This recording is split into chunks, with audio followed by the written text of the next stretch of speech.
It's been almost 100 hours since ZenlessZoneZero was released, and here's where everything changes, level 40. To be clear, today I'll be going over the combat simulation, the routine cleanup, expert challenge, notorious hunts, which are the things that you need to do to upgrade your character, ascend them, make them do more damage with their skills, and also the gearing system in ZenlessZoneZero. But throughout the video, and definitely towards the end, I'll be giving you a couple tips about farming, some discoveries I made after I hit level 40 and things that got unlocked for me, alongside things like weeklies, and a few things I missed about bosses and content between the last endgame video that I did and this one. Let's get into it. So first and foremost, let's talk about the combat simulation. Prior to this video, the highest level I was level 39, and I had to make a few guesses as to what we had access to or what changed. And before you go, well, Connor, we know all these things that were in closed beta 3, a lot of things changed from closed beta to release, including the number of levels or certain phases for certain content. And with that out of the way, let's take a look at what actually changed. So for level 40, when it comes to EXP for leveling up your agents or your characters, you can now receive 10 to 15 senior investigator logs, alongside 30 to 35 of the lesser materials, aka the official investigator logs. For promotion materials, we now have Pioneer certification seal, which now gives you anywhere between 0 and 5, which is a little bit cringe to be honest, because I didn't think they were gonna give you a range that low. But there are additional levels in the future, so maybe they'll increase this. However, you do have advanced offense certification seals, which range in between 15 to 20. Now, before you get concerned about the fact that you don't see a lower level charm here, you are able to dismantle these into the material below them, and of course you can craft them up. But I just want to re-emphasize that the fact that you aren't guaranteed at least 2 or 3, or since the range isn't something like 3 to 5 specifically for the Pioneer's advanced certification seal, it is going to feel bad if you end up with a run where you receive 0 as opposed to your prior run where you've gotten 5. And to be honest with you, I'm not sure why they did this, since the prior materials always gave you at least a little bit, maybe 1, 2, 3, 4, 5, upwards of 10, but never have we seen 0 to 5, which definitely feels way worse. Let's talk basic materials. So in terms of your agent EXP, which you'll be seeing here, you can get anywhere between 10 to 15 of here, which is about 45 to 30,000 EXP, but you also gain official investigator logs. But truth be told, you don't actually need that much EXP at the very beginning of the game, since you're only really leveling up 2 characters. However, it is worth noting that again, you gain anywhere between roughly 45 to, I don't know, maybe 60,000-ish EXP if you're also taking into consideration the official investigator log. For W engines, you also get a similar 15 to 20 here for your weapon, and this also comes alongside 35 to 40 of the W engine power supply, which is nice. But similarly, I don't think you'll be struggling with weapon EXP, especially early on. However, this is important or noteworthy for later. Now for Denny farming, you can get over 100,000, which is fine, but similarly, I don't think you'll be struggling on Denny's right now as opposed to later, once it costs more and more inevitably to upgrade or to see increases in your skills, etc. And finally, the thing that I'm really torn about, because I don't know if this is a good or bad thing, is the fact that you have a direct line for getting drive disc EXP as opposed to the drive disc farming, where there's a handful of discs that you receive that you can upgrade. Okay, now the plating agent specialization is something that I'm a bit torn about, because as you can see here, you can get upwards of 20 ether plating EXP alongside 50 of these crystallized plating agents as well. The issue with this is that you also get some of these while you're farming for the discs itself, which I guess if you want to receive purely EXP and you don't care about the discs itself, this is a nice option or opportunity for you to be given. And in a sense, you're not losing anything by this being here. You can completely ignore it if you choose. However, I just thought it was interesting because I haven't seen a gacha game recently where specifically you can farm out for the EXP of gear and the gear separately. Normally they're combined together in games like Star Rail, Wuthering Waves, Genshin, whatever it is, even Epic 7. Okay, now let's talk about the W engine modification. So this is different from the EXP that you gain, and rather this is the upgrade material, or like the skill material, as opposed to the leveling material, the EXP that you physically need to upgrade your W engine. This is specifically for ascending or leveling up your weapons every 10 or so level. As you can see here, we have a total of, again, 0 to 5 of this component, which is possible to be dropped, which is really bad feeling. I'm going to be honest, I did a couple of these already today, and getting 0 on one of my runs was quite painful. However, again, you do have 20 to 25s to kind of make things feel a little bit better, but if you end up rolling the 5, you feel like you're on cloud 9. I don't think people really want to experience this insane roller coaster ride and would much rather a more consistent or stable range of 2 to 3, maybe 2 to 4 even.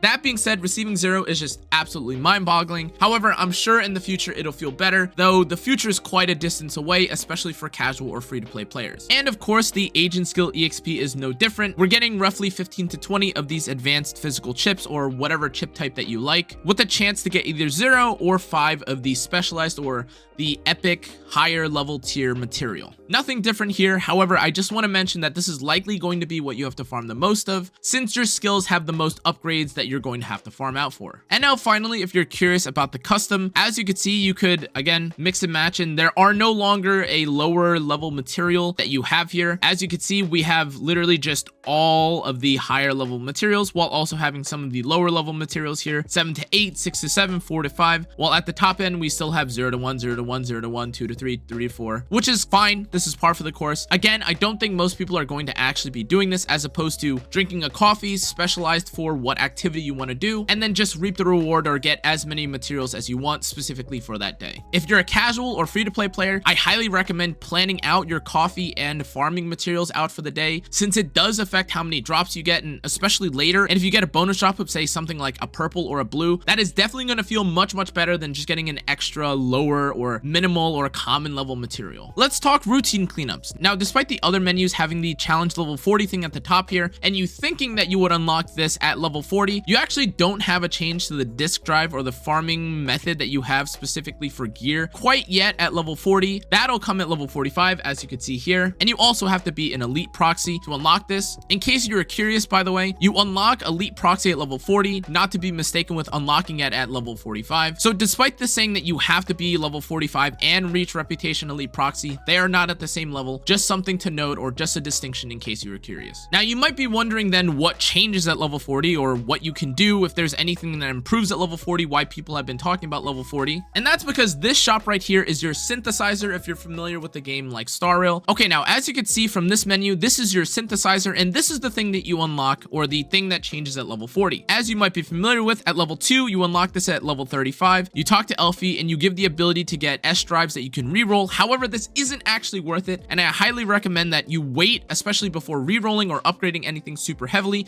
because at level 3, you can actually guarantee an S drive disc so long as you have these gold level discs right here, which you can get by dismantling gear. And you also unlock this super duper handy dandy feature, which is main stat orientation. Now, to be clear, it's not as though you get it for free. These little red materials that you see right here are only given to you through certain weekly activities, i.e. through like the Abyss. And these of course are very nice. These are akin to the gold statue things that you get that allow you to choose the main stat for any game, whether that's Genshin or Star Rail. I'm sure you guys are familiar with this concept. Now, the reason why this is super important, and you'll find out as you start to farm, is because there's a lot of main stats that you want. And if you've tried building any character at this point, one character may want something like crit rate and crit damage, and that feels fine. However, another character may want anomaly, and instead of wanting things like attack or even wanting things like crit, they want only anomaly, they only want impact, they only want attack, or they only want anomaly proficiency. It is an absolutely terrible experience with how many different main stats you can have. Though again, with this, you are able to select your main stat. I know I just rambled a little bit about how many different main stats there are, but I do want to emphasize that this process feels quite bad, honestly, after having farmed for a little bit. Specifically, not only because of the fact that you have so many main stats here, but because the sets that you're farming out for don't really line up very well. If you're farming for something like Puff or Electro, unless if you need Inferno Metal, it doesn't really synergize that well. However, if you want something like Woodpecker Electro, which is arguably one of the more versatile two-piece sets just giving you crit rate here, you actually have to farm it alongside Soul Rock, which increases your defense by 16%. And since there isn't really a dedicated tank character outside of Ben, shout out to Guoba if you're going to be building this character with full defense, but outside of that, it doesn't actually feel that good to be farming out Woodpecker Electro, as opposed to other games where you may be able to farm out something like a crit rate and a more general set at the same time. All in all though, I'm not really able to tell right now how annoying this will be. However, for free to play, I can already imagine them doing a third or fourth day straight of farming out for something like Woodpecker Electro, them getting an HP or defense main on their fourth partition, and rage quitting because it's a bad experience. Not much to be said there. A lot of the gacha games, including Star Rail and Genshin, also do that, and that's kind of the norm for gacha games. However, it is worth mentioning that it will definitely feel bad because you aren't even getting something like a Musketeer set on the back end. You're not getting a Wind set. It's literally Soul Rock, which gives you defense percent. Kind of feels bad. But at the end of it all, guys, this is the synthesizer, and this is really the level 40 change that you get when it comes to farming out gear gear for your characters. And as I mentioned earlier, you do also have another upgrade to the farming process at 45, though this is all I've seen right now at 40. Next, let's talk about the expert challenge. And as you see on the side here, you get 400 of the Internaut EXP. You get 3 to 4 of these materials, which again allow you to get a piece of gear so long as you commit like 5 or so into converting it. And every so often you get a gold level disc because of this. But thankfully, as opposed to level 35, which you unlock at level 30, not to be confused with the challenge level that it says here, the material here actually goes up from 3 to 4 linearly. It's not some 0 to 1 to you have a chance sort of thing to, you know, in Wuthering Waves and other games where you have to like pray, just get on your knees and pray that you get RNG carried and you get a higher level chance of drop. It's a linear change here. I can appreciate this. Now, side note, just to confirm, it says here that you have to reach Internaut Reputation Legendary Proxy to unlock the next level, which of course, and also because I'm level 40, indicates that the challenge level here doesn't mean when you unlock it. It just means that this is the level of the boss, and it just means that you have to upgrade your world level or your proxy status or your reputation or your internet reputation, whatever you want to call it, specifically, as opposed to this being specifically level gated. Now, I'll probably try to compile like a infographic or like a list or something later about all the different levels that you unlock things. I don't know why they make this super complicated. Like the levels of certain things are super weird. Some challenges are unlocked at level 40, and then some of the mobs are level 45, but the menu says that it's level 45, but then others say it's 40. It makes no sense because, again, gear changes at level 45, but some of the other things change at 40, but like some of the mobs are said that they're level...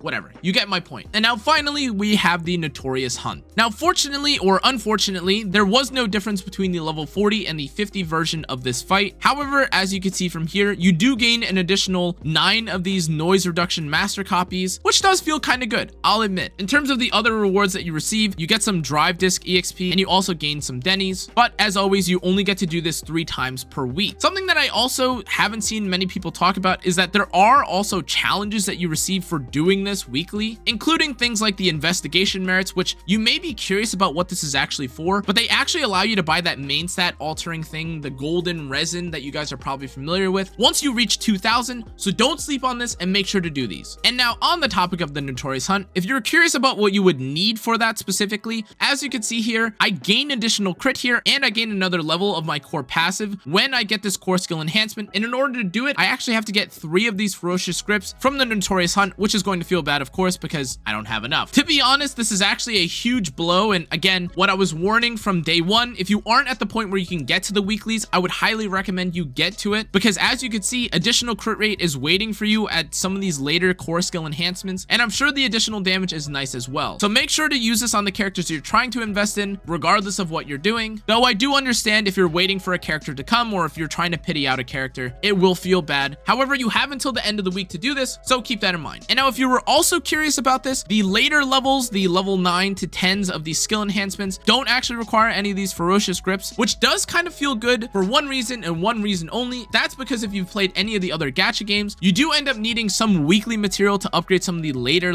levels of these characters. Now, I can't speak on what changes at 11 and 12 and if anything changes. However, even for a game like Wuthering Waves and Star Rails, sometimes you end up needing a weekly material as early as 8 or 7 or 6, which is absolutely ridiculous. So now you've seen everything that has changed at level 40 in terms of farming, but let me give you a few tips about farming and what you should be prioritizing. Number 1, and beyond anything else, as soon as you have the ability to upgrade your characters, you absolutely should do it. Upgrading your main DPS is going to be the absolute key, and as many have pointed out, keeping your support or your breaker or your utility character roughly 10 levels behind your DPS is going to be the norm. Now, in terms of scaling, outside of upgrading your character, I would say that slightly above upgrading your character is getting out as many weekly rewards as you can, given that you only get 3 per week. And even if it isn't the exact perfect slot, or if you end up upgrading someone later, missing out on them is just directly missing out on stat, as you saw through Ellen's core skills. But that leads us to what to upgrade in terms of after your skills or your ascensions have been upgraded. And I actually want to make a quick point about this, because there are some skills that you may not end up needing or using on some of your characters. Now, for me personally, I don't actually find that I end up using my dodge that much on Ellen. She is a damage dealer, and I am going to be upgrading all of her skills no matter what, especially since it only requires this material as opposed to a weekly material. However, keep in mind that since the cost of upgrading your skills is very high and it is very costly, for lack of a better word, you may find value in skimping out on certain skills if you can. However, no matter what, the core skill enhancements are definitely going to be your best bang for your buck. After your skills and your character though, we need to talk about the disc drives. Now, formerly there were 6 different phases or levels, if I'm not mistaken, to the actual farming stages when it came to disc drives, and that's why some people were saying to wait a little bit later. But at least from what I could tell at level 40, farming out for disc drives themselves is not necessarily a crime, especially once you have the ability to get golds. But keep in mind that upgrading them is definitely going to feel a little bit worse, especially because you're going to have to spend a lot of time, or you're going to end up force crafting these with the music shop later. So upgrading purples or upgrading really bad pieces doesn't really make that much sense, though I understand the need or the desperation to get gear as soon as possible, especially after you've already farmed out your 2 main DPS and maybe gotten some of your side characters to level 30. So if you want to start farming at 35, feel free to do so. Just don't do any rerolling in the music shop, at least until you're level 40. And moving forward from the drive disc, again, in terms of prioritization, I would definitely say that doing your weapon, drive, and skill farming for your 1 main DPS on one team is definitely going to be your highest priority at the start of the game. And then doing the same for your 2nd main DPS is going to be your priority on the other team. Keep in mind, of course, though, that these are just tips. If you want to do something else, or if you have a different prioritization, feel free to do so. By no means, don't let me dictate what you actually end up doing. You have the final decision in your account. Now, formerly, I said that there weren't any more main quests in the game, and this is absolutely true. As you can see, the same quest still says life has returned to normal. It says rebuild the internet account. However, I have been receiving more quests daily, and especially as I started to level post 40. That being said, as most of you guys have noted, there are some quests that are hidden. You have to talk to certain NPCs, and of course, I obviously did not talk to every single NPC at every single hour because there are time restrictions. There's time gates. You can only find certain NPCs after a number of days have occurred. You can only talk to certain NPCs when it's night out. There's like a whole explosion of like time gates and restrictions, which are really frustrating and annoying. But all this to say that there are a couple more quests that you should be looking out for. Once you hit 39, or the main intermission reverberations quest, it doesn't mean that there aren't any more EXP quests or rewards that you can find. And on a final note, I'd also like to mention that you do gain really good rewards if you end up doing the hard mode after you've completed everything. Now, to be clear, you won't be getting internet EXP. However, completing these will give you things like drive disc EXP, which is really cool, and also give you noise reduction master copies, which again, this is basically 2 free pieces of gear the second you complete this, and you could do this for every single chapter. So make sure to keep an eye out for quests. If you're not that super hardcore about it, of course, you can just ignore all these quests and just wait for your dailies to pile up, do the content that you want, get your characters leveled, and try to do any of the Shiyu defense or any of the simulated universes as you wish. But as the week has reset, I do want to talk about some of the things that you may want to keep an eye out for, though they may not have refreshed right now. Now, the first shop that you may not be familiar with is the Abyss and the Simulated Universe shop. Now, as I mentioned here, the tuning calibrator, which is what you need to choose the main stat of whatever piece you're rolling for, does require 2,000 here, and you're also able to buy some of these hi-fi master copies, which you use to guarantee a gold level piece of gear. And to be honest, I would definitely prioritize getting the tuning calibrator followed by the hi-fi master copy, unless if you're still waiting to get something specific for your Bupon. Honestly, anything outside of these 3 are probably not that worth it. Outside of obviously the ether plating agent, we have plenty of investigator logs, we have plenty of energy modules, and we have a lot of Denny's as well. So feel free to prioritize what you want, but I do think that the tuning calibrator is going to be your best bang for your buck. And then for the outpost logistics, and again, these all reset in 23 days and you have a bit of time to sit on it, I would definitely consider buying things like the master tape of the Bupon, and the EXP, I guess, for the bang boos are okay too if you want, but I would definitely not invest in any of these logs, modules, or any of these Denny's quite yet. And now you might be thinking to yourself, well, that's like the only shop I gotta do and I should be good to go.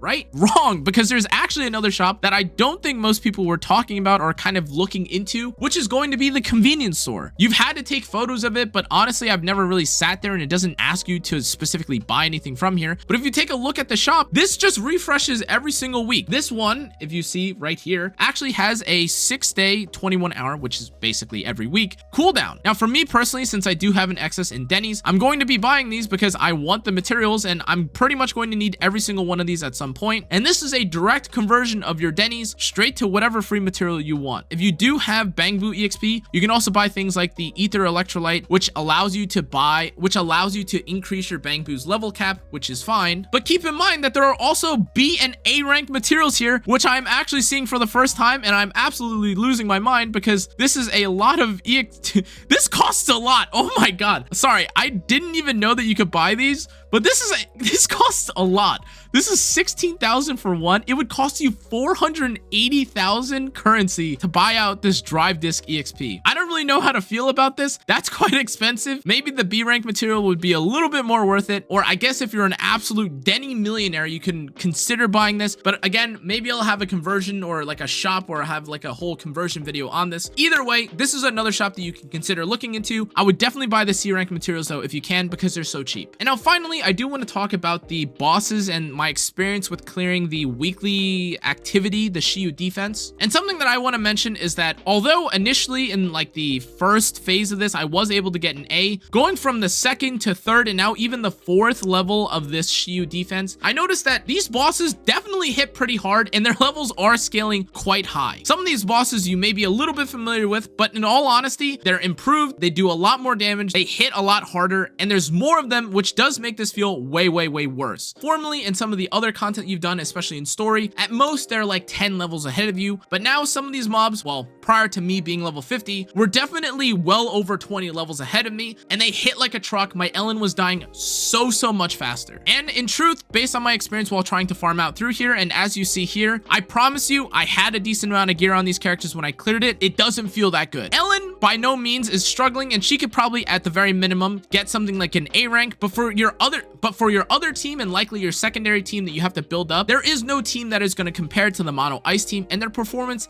obviously shows this. I spent way more time trying to clear the first stage, specifically with Grace, and despite my Ellen being a super hard carry, it didn't matter. I cleared the second phase in like, I don't know, something like 2 minutes. If you were curious, you could see the record time that I have here. It took me literally 3 minutes and 25 seconds to clear with Ellen, which is pretty respectable, but it took me 6 minutes and 1 second for me to clear with Grace, which is kind of telling of the performance and the experience that you're going to see when you end up doing something like Shiyu defense. Grace, and any other DPS for that matter, especially when you're not an element or when you're not fighting something that is weak to your specific element, is going to take an insane amount of time. And Ellen, regardless of what you're fighting, will take pretty much no time at all. Even when Ellen wasn't fighting something that was specifically advantageous for her, look, she clears in 4:32, and by contrast, my Grace clears in 5:18. It does feel kind of bad, but this is less so about a Grace versus Ellen showcase kind of discussion. And I just want to point out that as I go further and further into the Shiyu defense, which is supposed to be the end game mode, you could obviously tell that the bosses are getting harder. They have way more attacks. They hit harder, and they make you feel like every single hit counts. The bosses and the mobs that they spawn before them do hit a lot, and you do feel like, although sometimes you're able to face tank it prior, getting off that additional perfect assist matters way more, not just for damage, but so you have an additional invincibility frame, or so you don't get hit and immediately get knocked off and die. Ultimately though, I do feel that a lot of it is still HP spongy, though again, being more consistent in your perfect assists is now more important than ever. But yeah,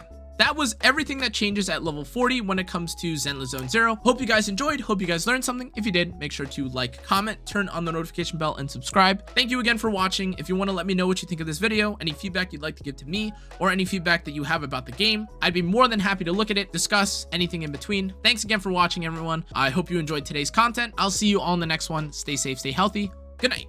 Whoa, YouTube and I thinks that you would really like this video. You should click on this one. Thanks for watching the ZenlessZoneZero video. Thank you for watching it. I appreciate it. Anyways, I'll catch you all in the next one. Stay safe, stay healthy. Goodbye. I love you.